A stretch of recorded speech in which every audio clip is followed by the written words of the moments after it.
Alhamdulillah, puji syukur tak henti-hentinya kita panjatkan kehadirat Allah Subhanahu Wa Taala, yang mana pada pagi yang berbahagia ini kita telah diberikan kesempatan dan kesehatan oleh Allah sehingga kita dapat berkumpul dalam acara seperti biasanya.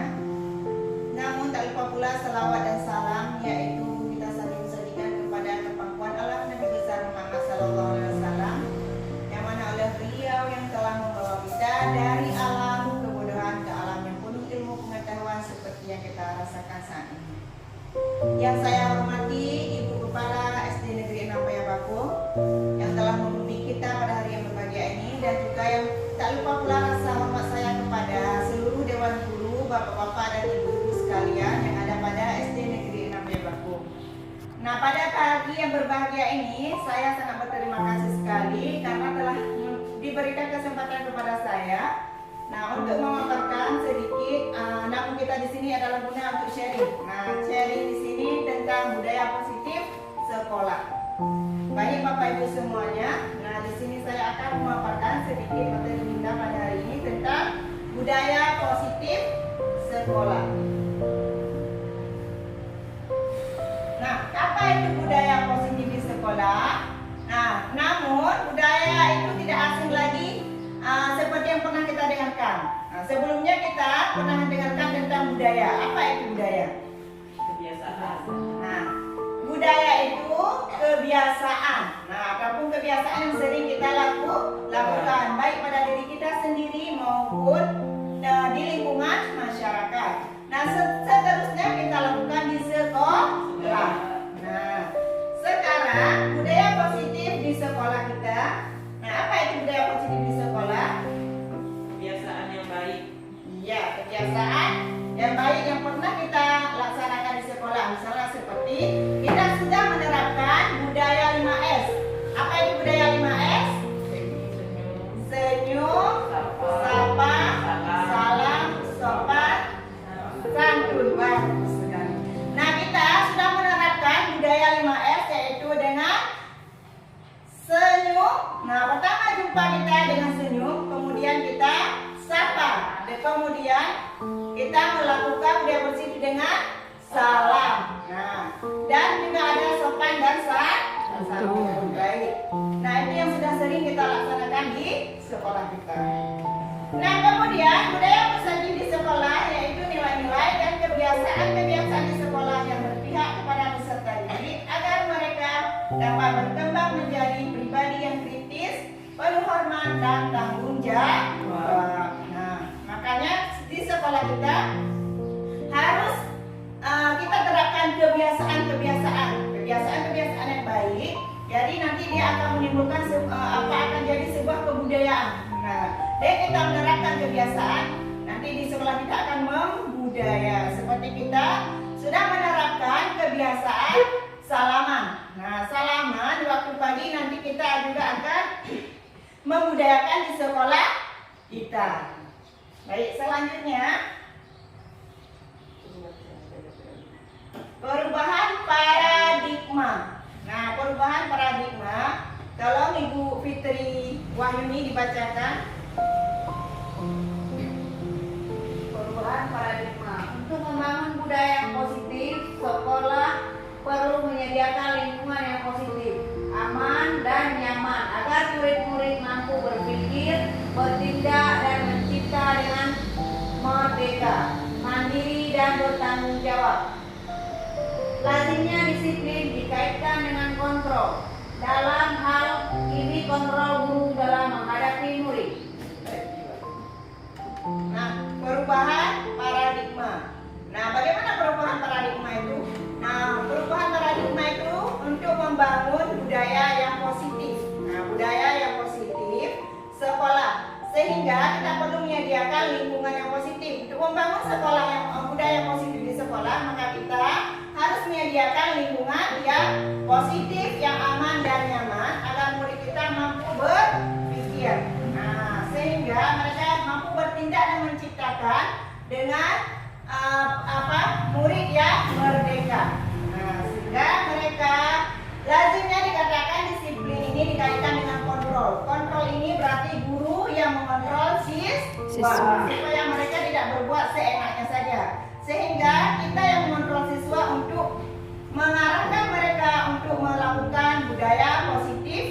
sekolah kita.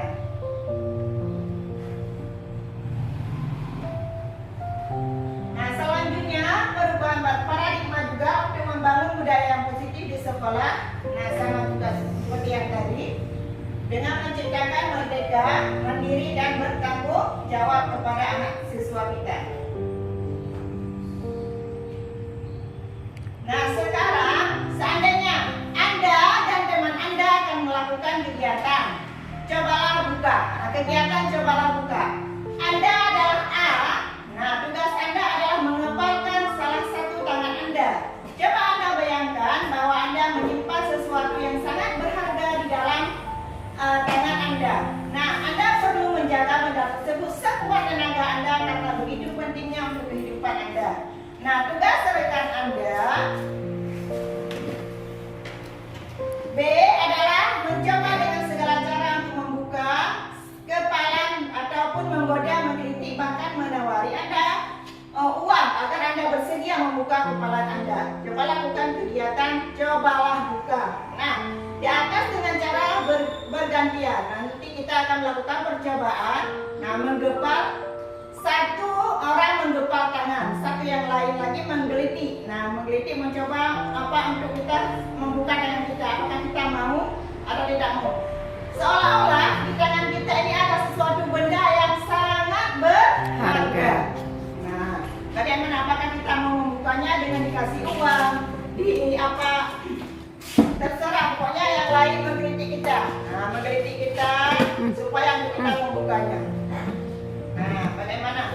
Boleh kita lakukan percobaan ini? Baik, sekarang Bapak Ibu melakukan percobaan dengan sesama teman sebangku. Nah, membuat percobaan dengan menggenggam yang si A menggenggam tangan, yang si B mengkritik. Nah, mengkritik, ayolah bukalah, kayak gitu. Nah, seakan-akan dalam tangan kita ada sebuah benda permata yang sangat berharga. Nah, bagaimana pendapat Anda? Oke, kita mulai ya. 1, 2, 3.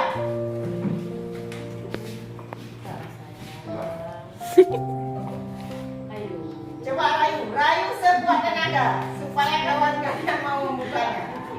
Ada apa sih? Buka. Buka. Di depan. Buka. Cantik. Sampai mau buka. Buka dong. Makan. Ada apa sih? Oke, Ada yang buka. sudah 30 detik. Nah, pertanyaannya, nah kita panggilkan kepada Ibu Sri Nawati dan Ibu Fitri Wayuni untuk maju ke depan. Nah, untuk mengungkapkan bagaimana kenapa dia tidak membuka tangannya dan kenapa dia membuka tangannya.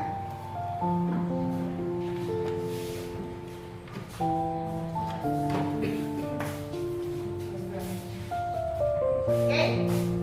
Nah, sekarang kenapa Ibu Fitri Wayuni mau membuka tangannya ketika digelitik oleh kawannya? Karena kasihan lah udah dirayu, jadi karena rayuannya gimana ya saya bilang. Iya. Nah, bagaimana dengan pendapat Ibu Sri Nawati? Nah, saat menggelitik kawannya, nah apakah kenapa Anda ingin sekali Ibu Fitri Wayuni untuk membuka tangannya? Karena penasaran, apa sih yang ada di tangannya kok pelit kali nggak bisa dibuka-buka. Jadi saya rayu gimana pun terus terbuka. Kita Iya. kan, Bagus sekali. Terima kasih Ibu Sri Nawati dan Fitri Wayuni. Nah, itu. Nah, saat kita menggepalkan tangan berarti perasaan kita di situ ada sesuatu yang sangat berharga. Nah, itu yang mengendalikan tersebut adalah kita sendiri. Nah, pada saat kita menggepalkan tangan berarti kita harus mengendalikan sesuatu. Begitu juga kepada siswa kita. Siswa kita yang mengendalikan siswa kita adalah diri kita sendiri. Bagaimana siswa kita dapat menumbuhkan karakter yang baik. Nah, jadi kita sendiri yang mengendalikannya. Baik, selanjutnya. Nah, menurut Ki Hajar Dewantara bahwa tujuan pendidikan yaitu menuntun segala kodrat yang ada pada anak-anak agar mereka dapat mencapai keselamatan dan kebahagiaan yang setinggi-tingginya, baik sebagai manusia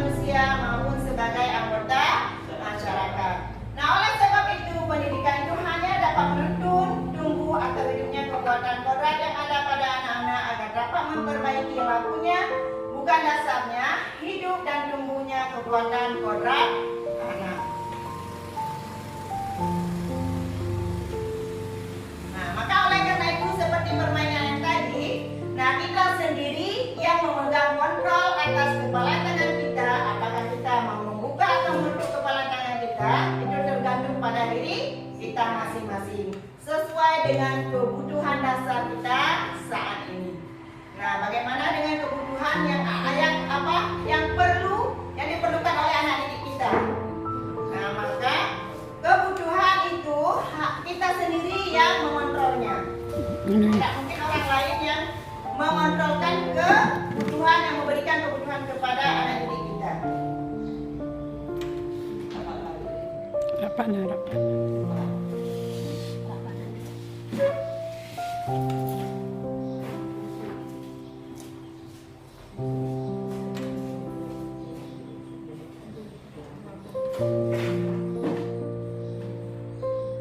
Baik, nah Bapak Ibu, tadi kita sudah membicarakan dengan budaya positif. Nah, budaya positif yang sudah sering kita lakukan di sekolah apa saja? Coba, siapa yang mau di tangan?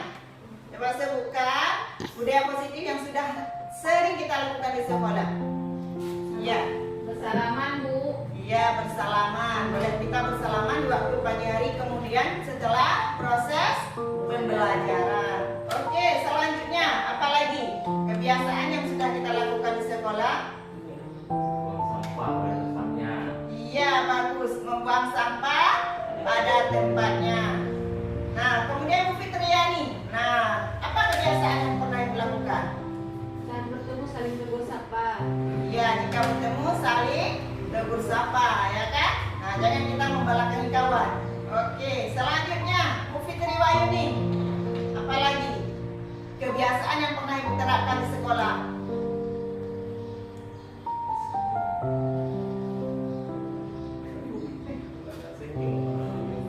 Iya, dengan senyum. Nah, kita juga harus senyum dengan semua orang karena senyum itu juga merupakan sedekah. Maka kita harus menerapkan kepada anak didik kita agar bisa senyum. Nah, baik.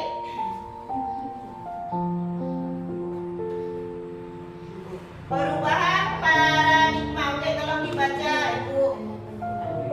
Pak Yulianti, tolong dibaca perubahan paradigma teori kontrol ataupun ilusi kontrol. Ilusi konflik, Ya. ilusi bahwa kritik dan membuat orang merasa bersalah dapat menguatkan karakter. Ilusi bahwa semua penguatan positif efektif dan bermanfaat. Ilusi bahwa orang dewasa memiliki hak untuk memaksa. Oke. Nah, itu perubahan paradigma teori kontrol. Nah, karena kita pada buku ada teori kontrol. Nah, ilusi guru mengontrol murid. Nah, guru mengontrol murid. Kemudian ada juga ilusi bahwa kritik dan membuat orang merasa bersalah dapat menguatkan karakter. Nah, kita nanti pada siswa tidak lagi menghukum siswa, tapi kita membuat siswa tersebut merasa bersalah. Nah, dengan kita membuat siswa merasa bersalah, nanti dia akan menimbulkan karakter yang baik. Jangan kita menghukum lagi. Nah, selanjutnya ilusi bahwa semua pengetahuan positif, efektif dan bermanfaat. Ada juga ilusi orang dewasa memiliki hak untuk memaksa.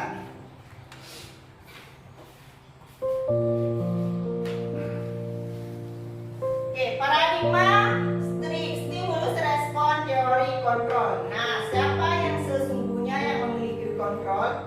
Nah, stimulus respon itu yang pertama kita mencoba mengubah orang agar berpandangan sama dengan kita. Nah, stimulus itu mengubah. Bagaimana mengubah cara pandang orang lain agar sama dengan kita?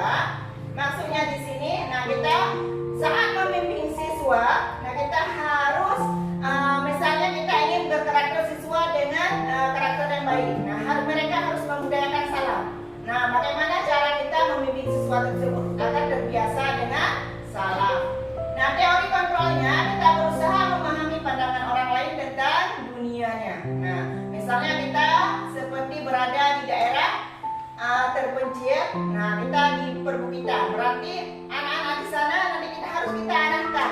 Nah, sedikit demi sedikit harus kita arahkan dengan berkarakter baik. Nah, tadi mereka belum bisa membaca Asmaul Husna. Nah, dengan kita terapkan setiap kali kita terapkan baca Asmaul Husna, maka mereka akan terbiasa dan mengarahkan kepada kita. Kemudian perilaku buruk dilihat sebagai suatu kesalahan. Dengan teori kontrolnya, semua perilaku memiliki tujuan. Nah, si anak yang memiliki perilaku buruk, dia juga ada tujuannya tertentu. Nah, makanya nanti kita yang akan mengontrol dia. Kenapa dia berbuat demikian?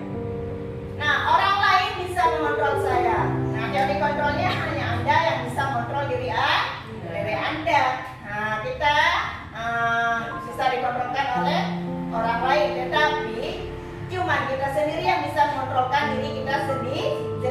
Saya mau, saya bisa, saya harus bisa. Nah, jadi kita sendiri yang mengontrolnya. Kemudian pemaksaan ada pada saat bujukan gagal, sedangkan teori kontrolnya kolaborasi dan konsensus, menciptakan pilihan-pilihan baru. Model berpikir menang atau kalah, kemudian teori kontrolnya model berpikir menang, ingin terus menang. Nah, ya kan? Stimulusnya kita model berpikir saya ingin menang, tapi kalah, kayaknya kita sudah mundur lagi. Tetapi untuk teori kontrol ini kita harus selalu menang. Kita selalu ingin menang. Kenapa orang bisa sukses? Kita juga harus bisa. Makanya kita harus teori kontrolnya model berpikir menang. Oke, selanjutnya.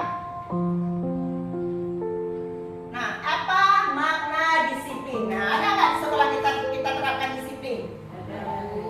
Iya. Nah, apa makna dari disiplin? Pak Ruslan? Disiplin itu patuh pada aturan yang sudah ditetapkan oleh sekolah. Oke, bagus. Disiplin boleh juga peraturan. Kita mematuhi terhadap peraturan yang sudah ditetapkan di sekolah. Oke, kita lihat sekarang. Nah, disiplin adalah kemampuan memerintah diri sendiri dalam mengontrol dan menguasai diri untuk memilih tindakan yang mengacu pada nilai-nilai yang kita hargai dengan penuh tanggung jawab tanpa perintah dari orang lain. Nah, disiplin itu tumbuh dari dasar kita sendiri. Nah, disiplin itu adalah kemampuan memerintah diri kita sendiri. Nah, kita ingin anak kita bisa datang lebih cepat, maka kita sendiri akan datang lebih cepat. Maka disiplin itu kita yang mengontrolnya. Nah, untuk bagaimanapun misalnya tanpa ibu kelas sekolah menyuruh kita untuk datang lebih awal, maka kita sendiri. Nah, ada niat dari kita sendiri untuk datang lebih awal, maka disiplin itu kita sendiri yang mengontrolnya tanpa paksaan dari orang lain.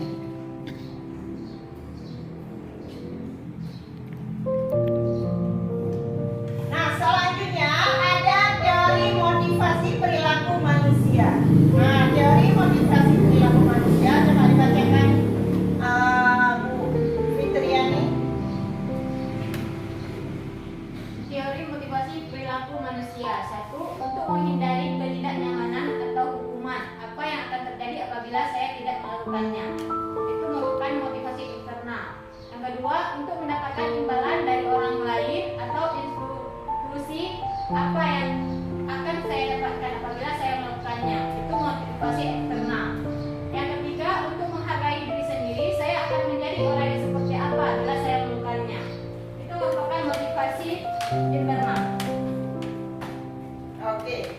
Nah, itu teori motivasi perilaku manusia. Ada motivasi eksternal dan ada motivasi internal. Untuk eksternalnya ada dua. Yang pertama, untuk menghindari ketidaknyamanan ataupun hukuman. Nah, apa?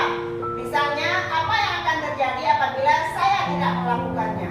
Nah, itu kan misalnya ada sebuah hukuman. Kalau tidak berbuat ini, kalau tidak membuat modul pada saat kita mengajar tidak menggunakan modul ajar, maka kita akan dikenakan sanksi. Nah, maka kita itu merupakan motivasi eksternal dari luar. Maka kita akan bagaimana kita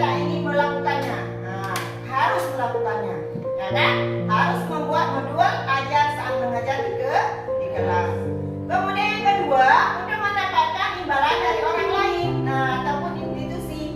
Nah, kita kepingin supaya kita ini diberi imbalan oleh orang lain. Nah, saya mau berdiri di depan supaya saya nanti diberi uang oleh kepala sekolah. Maka, itu juga merupakan motivasi eksternal. Nah, apa yang akan saya dapatkan apabila saya melakukan ini? Nah, saya mau misalnya apa? Membuat kegiatan ekstrakurikuler supaya saya nanti mendapatkan imbalan lebih dari kepala sekolah. Nah, itu juga motivasi eksternal, ya kan? Selanjutnya, motivasi internal. Nah, motivasi internal itu untuk menghargai diri kita sendiri. Ini itu dari dalam, berarti untuk menghargai diri kita sendiri.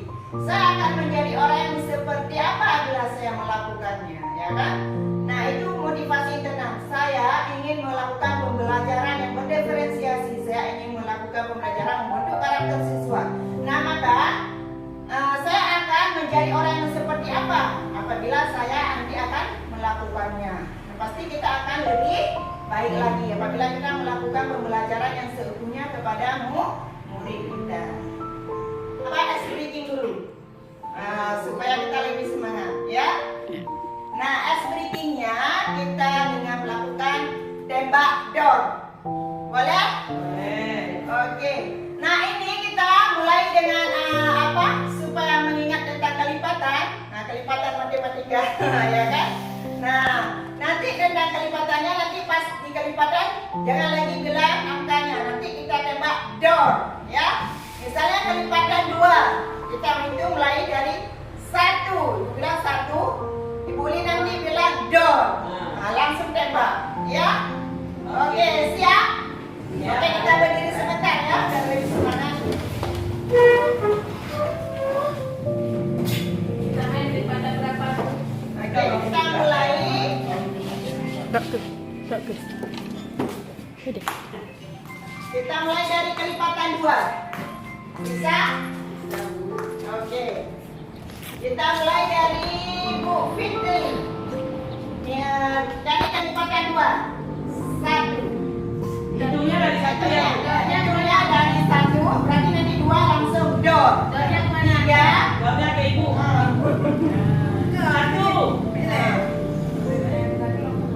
Enggak. Dari mulai 2. Langsung di kelipatan 2, berarti dor. Setelah 2 apa lagi? 3. Dia 4 Yang dor. keempat dengan lagi 4, berarti Dor. dor. Ya. Oke, 1, 2, 3, siap? 1. Oh iya. Oke, siap? Siap. Kelipatan 2. 1. Dor. Oke. 3. Dor. Dor. 5. Dor. Oke, kelipatan 3. 3 terus ya. 1, 2, 1. 2. Dor. 4. Dor. 6. Oke, masih bagus. Nanti siapa Kalau ada yang yang salah, siapa yang kena tembak itu dalam rumahnya. Kelipatan Tanya 4. Nagon. 1. 2. 3. Dor. Oke. 6. Dor.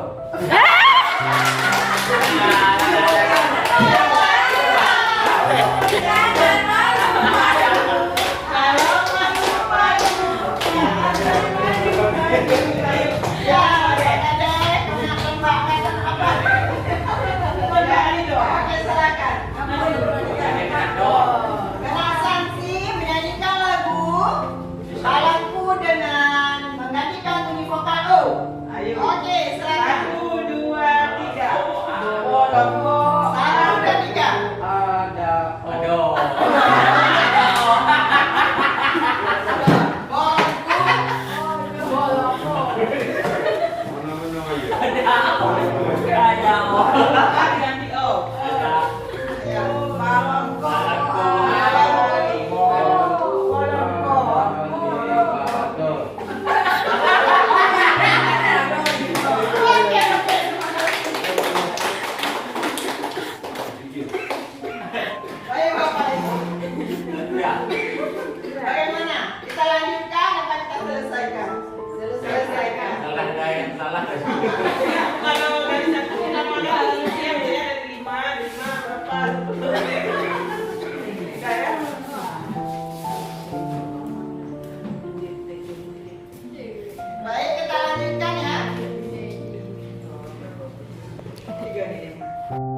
kemudian ada kebutuhan dasar penguasaan.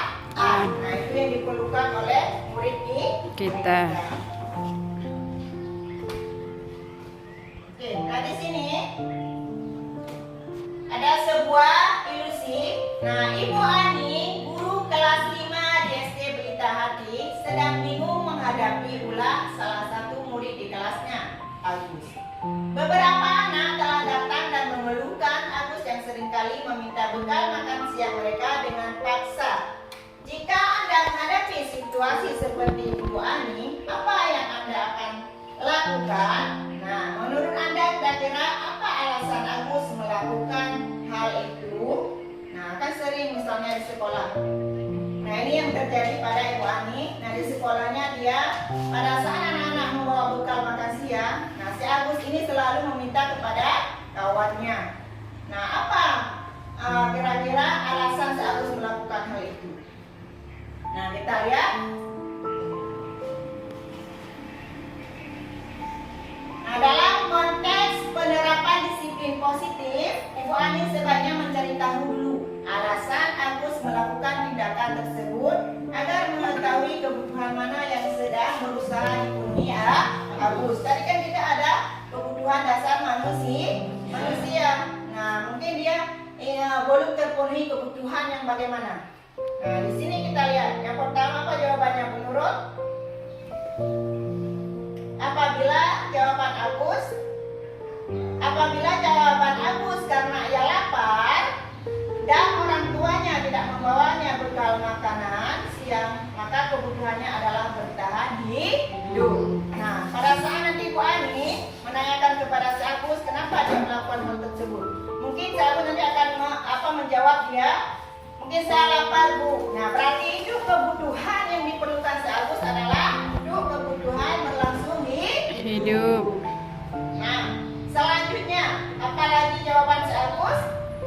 Apabila jawaban Agus karena ia senang temannya jadi memperhatikan dia, ya kan? Nah, berarti kebutuhannya di sini adalah cinta dan kasih sayang. Kebutuhannya adalah cinta dan kasih sayang untuk diterima oleh kawannya. Mungkin pernah terjadi di sekolah kita, ya kan? Nah, yang ketiga, apabila jawaban Agus adalah dia merasa hebat karena temannya jadi takut dan menuruti keinginannya, maka kebutuhannya adalah sebagai penguasa. Nah, mungkin pada saat dia meminta makanan pada orang lain jadi takut kepada dia, maka dia itu di situ kebutuhannya jadi ingin sebagai penguasa. Selanjutnya, apabila jawaban Agus karena dia merasa bosan dengan bekal yang dibawakan ibunya karena selalu membawakan bekal yang sama, maka kebutuhan si Agus di sini adalah dia ingin kebebasan. Nah, jangan yang itu saja kita kasih kepada siswa kita, ya kan? Maka siswa kita juga ingin perlu kebebasan seperti hal si Agus tersebut. Nah, selanjutnya apabila jawaban Agus adalah karena iseng saja dan dia menikmati ekspresi wajah temannya yang kesal karena diambil makanannya, maka kebutuhan si Agus di sini adalah sebagai kesenangan. Nah, iseng-iseng aja dia mau mengambil makanan kawannya. Nah, setiap makan siang, maka itu menjadi kesenangan, sebuah kebutuhan yang pada dia kesenangan si Agus. Nah, ingin mengambil makanan kawannya sendiri. Nah, ini kebutuhan yang ada pada siswa kita. Seperti sekolah kita, misalnya di kelas 2 kemarin ada siapa? Bu Fitri? Iya, Rafa sering mengambil punya kawannya, ya kan? Nah, berarti kebutuhan dia nanti kita harus posisi kontrak kita sebagai penyelidik dulu. Nah, kita selidiki dulu kenapa si Rafa ini mengambil punya kawannya. Mungkin dia ada kebutuhan yang belum terpenuhi. Nah, karena tadi ada kebutuhan manusia yang harus dipenuhi.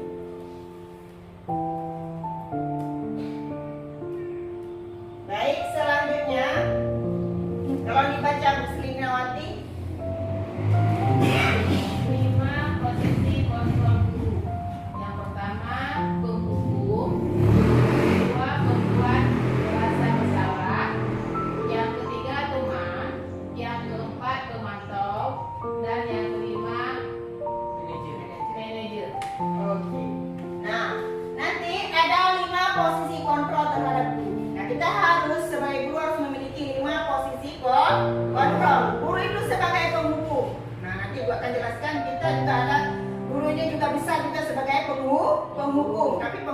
yang positif. Kemudian guru itu juga sebagai pembuat merasa bersalah. Nah, tadi juga Ibu sudah menyinggung bagaimana guru itu membuat merasa bersalah supaya untuk menumbuhkan karakter siswa. Kemudian guru itu juga sebagai teman bagi peserta didik. Nah, guru itu juga sebagai pemantau dan guru itu juga sebagai manajer yang memanage siswanya.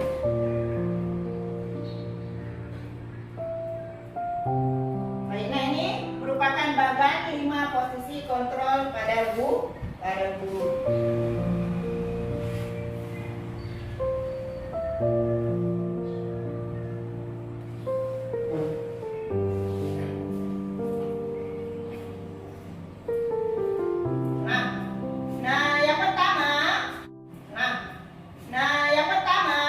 Motivasi. Nah, guru ingin membuat. Nah, di sini sebagai penghukum. Penghukum berarti menghardik atau menunjukkan, menyakiti dan menyindir. Nah, guru itu berbuat kalau sebagai penghukum, dia ini menghardik siswanya. Misalnya, tidak membuat PR, siswa disuruh lari keliling lapangan 7 kali. Nah, itu juga sebagai penghukum. Nah, tapi nanti kita akan melihat bagaimana penghukum yang positif. Kemudian pembuat merasa bersalah, berceramah dan mengatakan seharusnya kamu ya. Nah, begini. Nah, itu bagaimana membuat siswa itu merasa bersalah. Baik, selanjutnya pernyataan dalam posisi kontrol itu, saya kecewa sekali dengan kamu. Kan sering kita mengutarakan sama anak-anak, saya sering kecewa sekali dengan kamu. Nah, karena dia mungkin tidak membuat PR, tidak mengerjakan latihan. Nah, saya sering sekali kecewa dengan kamu. Nah, itu membuat siswa ini merasa bersalah. Kamu tidak pernah melakukannya. Nah, misalnya dia tidak mau bergotong royong, kamu tidak pernah melakukan gotong royong ya. Nah, nanti kita akan membuat sebuah hukuman. Nah, ayolah lakukan demi ibu bapak. Nah, misalnya dia tidak mau ikut berpartisipasi dalam melakukan kerja kelompok. Nah, kita jadikan dia sebagai teman. Nah, ayolah kamu lakukan. Nah, supaya dia ingin berdiskusi kelompok. Jadi kita yang memilih dia untuk sebagai teman kita. Tapi ada juga sebagai pemantau. Nah, apakah kamu mau mendapatkan stiker bintang hari ini? Nah, kan sering kita bilang kepada siswa, siapa yang hari ini mendapatkan nilai yang bagus, maka akan mendapatkan stiker sama ibu. Nah, berarti ini di sini kita sebagai pemantau siswa. Nah, kita yang memantau siswa, siapa yang nilainya bagus, siapa yang nilainya tidak bagus. Nah, kemudian bagaimana kamu bisa menyelesaikan masalah ini? Nah, kita di sini kita adalah sebagai manajer. Nah, misalnya ada siswa yang tidak memakai sepatu ke sekolah. Nah, kita akan mencari solusi.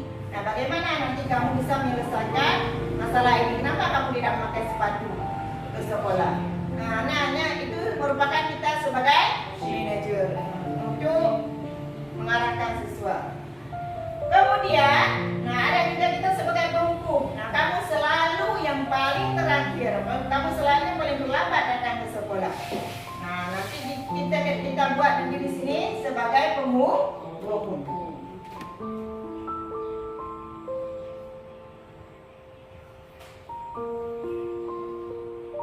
Oke, selanjutnya tadi kita sudah berbicara tentang kedisiplinan. Nah, sekarang ada peraturan dan ada keyakinan kelas ataupun kebijakan yang dituju. Nah, kita juga sering membuat keyakinan ataupun kontrak belajar di kelas. Peraturannya selalu kembalikan buku kepada tempatnya. Jadi keyakinan kelas di sini sebagai apa? Sebagai tanggung jawab. Nah, kemudian kita juga membuat peraturan. Nah, dilarang mengganggu orang lain. Nah, di sini keyakinan kelas ataupun nilai kebijakan yang dituju adalah menghormati orang lain dan diri sendiri.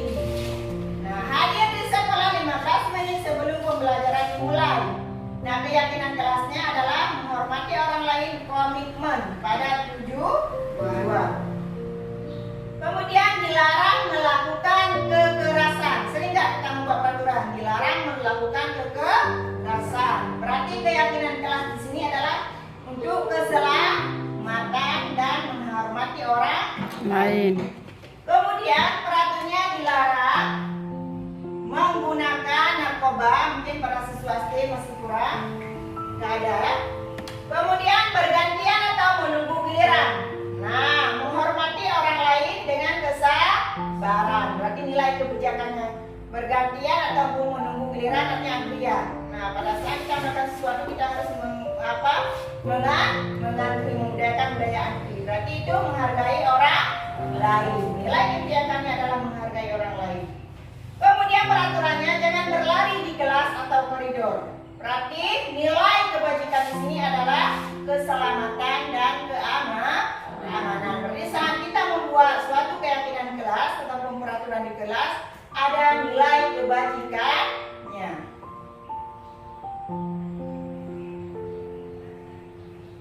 Nah, di sini membuat kesepakatan kelas. Nah, dengan strategi untuk membuat kesepakatan kelas berarti kita harus komitmen. Nah, siswa kita itu harus komitmen.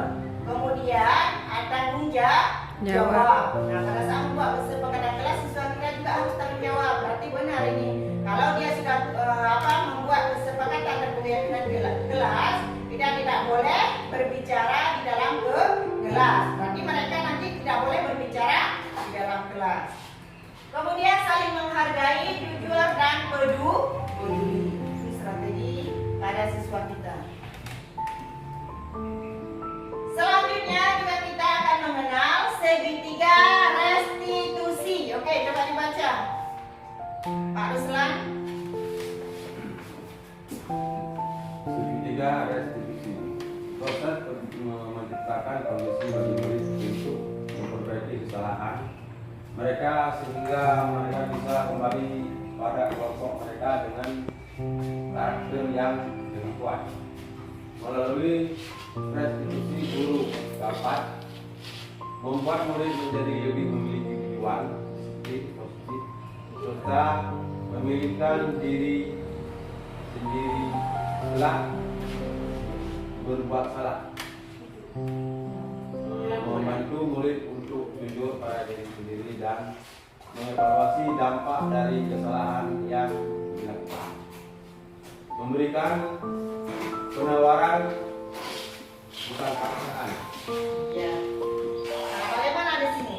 Nah, untuk segitiga restitusi di sini berarti kita perlu menciptakan segitiga restitusi di sekolah, yaitu proses menciptakan kondisi bagi murid untuk memperbaiki kesalahan mereka. Nanti kita akan mengenal segitiga restitusi itu bagaimana, sehingga mereka bisa kembali kepada kelompok mereka dengan karakter yang lebih kuat. Nah, jadi melalui segitiga restitusi ini, guru dapat membantu murid menjadi lebih memiliki tujuan disiplin positif serta memulihkan dirinya setelah berbuat salah. Jangan nanti ada siswa kita yang telah berbuat salah seenaknya saja. Jadi kita harus melakukan melalui restitusi, nanti ada menstabilkan kondisi. Nah, nanti kita akan melihat bagaimana restitusi tersebut yang harus kita terapkan di sekolah.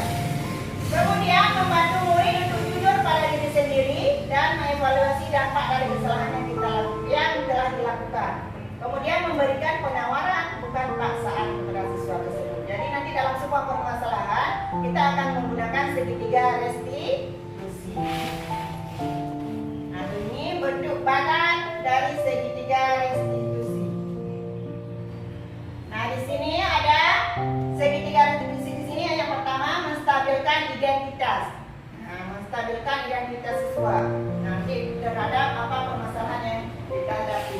Validasi tindakan yang salah, kemudian menanyakan keyakinan. Ada tiga proses dalam segitiga restitusi di sini. Nah, pada saat nanti si anak berbuat salah, yang pertama kita harus menstabilkan identitas. Yang kedua, kita memvalidasi tindakan yang salah. Tindakan apa yang dia lakukan. Kemudian yang ketiga, kita menanyakan keyakinan.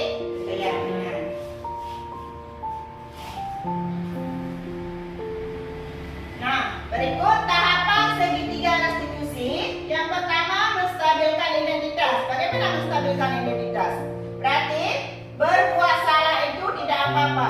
Ya, yang pertama berbuat salah itu tidak apa-apa. Nanti kita akan menjelaskan kepada anak tersebut. Semua orang pasti tidak ada yang sempurna, pasti ada yang berbuat salah. Maka nanti kita akan menstabilkan identitas. Kemudian tidak ada manusia yang sempurna. Saya juga pernah melakukan salah seperti itu. Tidak bisa menyelesaikan ini. Nah, kemudian Bapak, Ibu tidak tertarik mencari siapa yang salah, tapi Bapak ingin mencari solusi dari permasalahan ini. Nah, itu kata-kata nanti pada saat kita melakukan segitiga restitusi terhadap permasalahan Siswa. Kemudian tahapan validasi tindakan yang salah. Nah, pada saat validasi tindakan yang salah, kita juga bisa mengatakan padahal kamu bisa melakukan yang lebih buruk dari ini ya. Nah, untuk dia merasa Bersalah. Kamu pasti punya alasan mengapa melakukan hal itu. Nah, kemudian kamu patut bangga pada dirimu sendiri karena kamu telah melindungi sesuatu yang penting buatmu. Nah, itu merupakan validasi untuk validasi tindakan yang salah sesuai dengan permasalahan siswa. Nah, kemudian yang ketiga yaitu menanyakan keyakinan. Nah, menanyakan keyakinan apa yang kita percayai sebagai sebagai kelas atau keluarga. Nah, itu untuk meyakinkan siswa tersebut saat sesuai dengan permasalahannya. Apa nilai-nilai umum yang kita telah sepakati? Apa bayangan kita tentang kelas yang ideal? Kamu mau jadi orang yang seperti apa? Nah, itu nanti keyakinan kita, membuat keyakinan siswa terhadap permasalahannya. Baik, sekian. Nah, berikut kita nanti akan melihat video tentang segitiga restitusi, bagaimana cara saat kita melakukan menyelesaikan sebuah permasalahan di sekolah ya.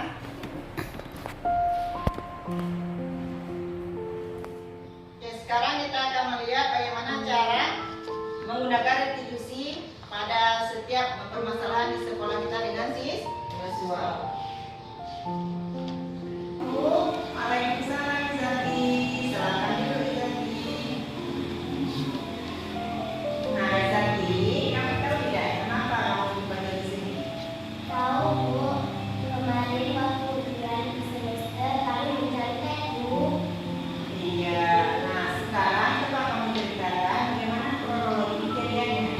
Iya Bu, jadi waktu itu saya membawa catatan kecil ke dalam ruangan penilaian akhir semester yang diketahui oleh pengawas peluang Bu. Oh begitu. Nah saya yakin tidak ada siswa yang sempurna. Kamu sudah baik mengakui kesalahan yang telah kamu lakukan. Iya Bu, saya minta maaf. Nah kenapa ya sampai kamu itu harus mencontek? Karena pelajarannya begitu sulit, jadi saya memutuskan untuk membawa catatan kecil. Tapi Nah tindakan kamu itu benar atau salah? salah Bu, saya tidak jujur dalam memberikan penilaian akhir semester. Nah untuk kedepannya apa yang akan kamu lakukan saat ujian berlangsung? Saya akan belajar lebih bersyukur dan berserah kepada Maafkan apabila saya berbuat dengan itu kebenaran. Bapak Ibu pasti akan dengan senang hati membantu kalian. Nah terima kasih Esarki. Nah sekarang kamu boleh kembali ke kelas ya. Nah itu merupakan bagaimana cara kita memvalidasi tindakan siswa, kemudian menstabilitaskan identitas siswa, dan kita juga membuat keyakinan. Nah berarti kita tidak menghukum secara negatif, kita menghukum secara positif dan membuat keyakinan kepada siswa bagaimana terhadap permasalahan yang telah dilakukannya, ya kan? Nah begitulah bentuk restitusi yang kita lakukan nanti pada saat kita di dalam kelas menghadapi siswa kita, permasalahan terhadap siswa kita.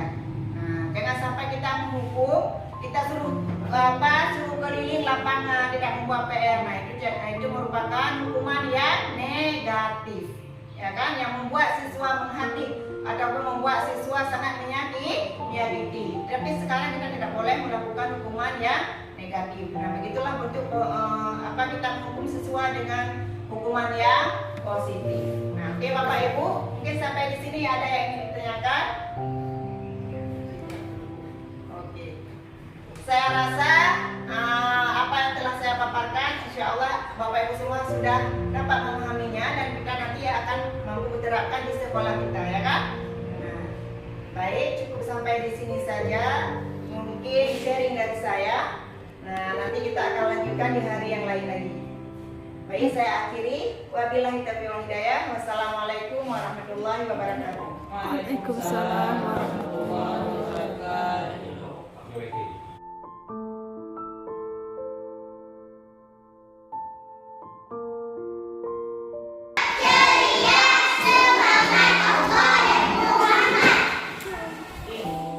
Assalamualaikum warahmatullahi wabarakatuh. Waalaikumsalam warahmatullahi wabarakatuh.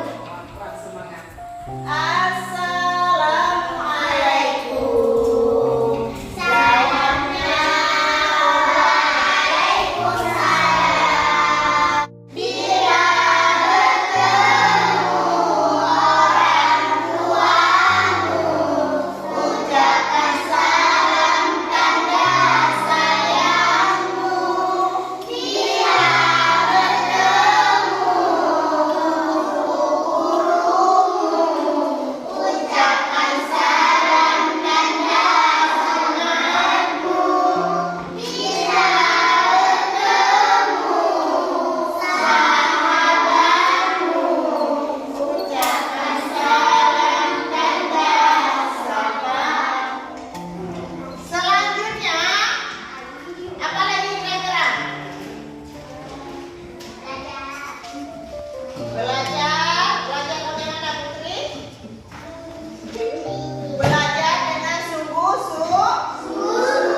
Oke,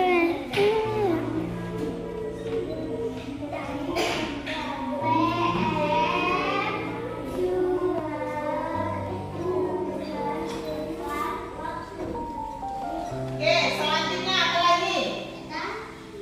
Ayo, apa lagi kesukaan kelas kita? Nah, bagaimana kelas kita? Bisa nggak apa kelas kita ini kotor?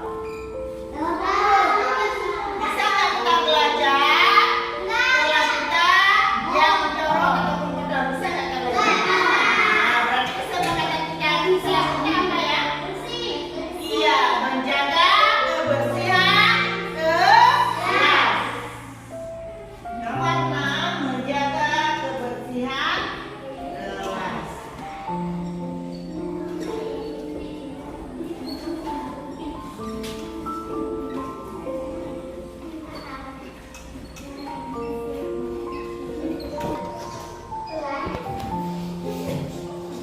Apalagi?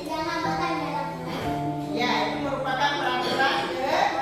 Namun yang ada kelas kita jujur. Ye.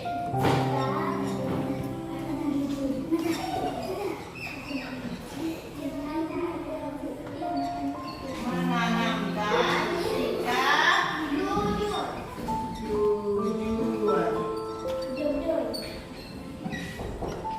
Kemudian melawan tidak membedakan satu sama lain.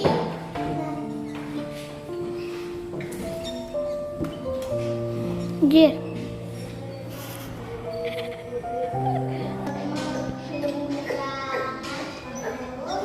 Ya, tadi Putri bersikap ramah, baik, sopan dan santun.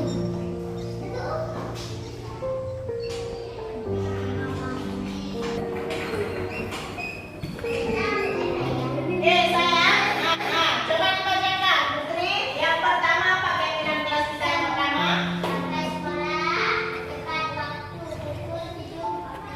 Ya, masuk. Oke. Nah, kita sudah membuat keyakinan kelas kita. Nah, yang pertama, coba dibacakan Putri. Oke, nomor 2 selanjutnya Syifa. Oke, nomor selanjutnya Zaira. Oke, selanjutnya Muhammad Siddiq. Oke, selanjutnya Rahmi.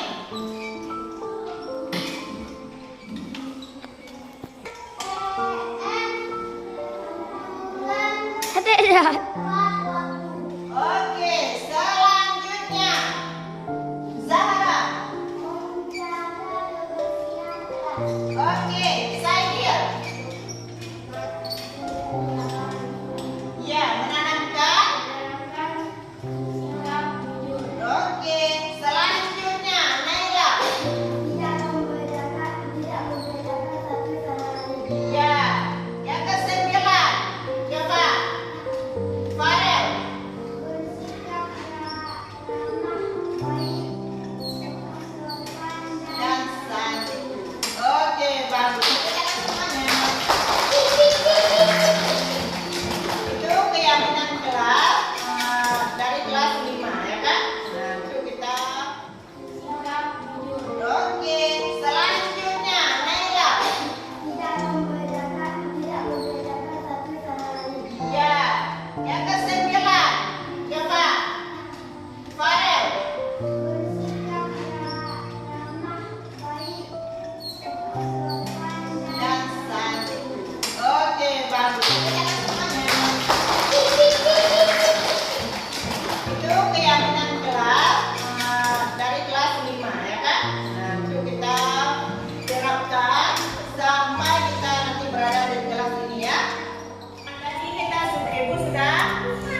Thank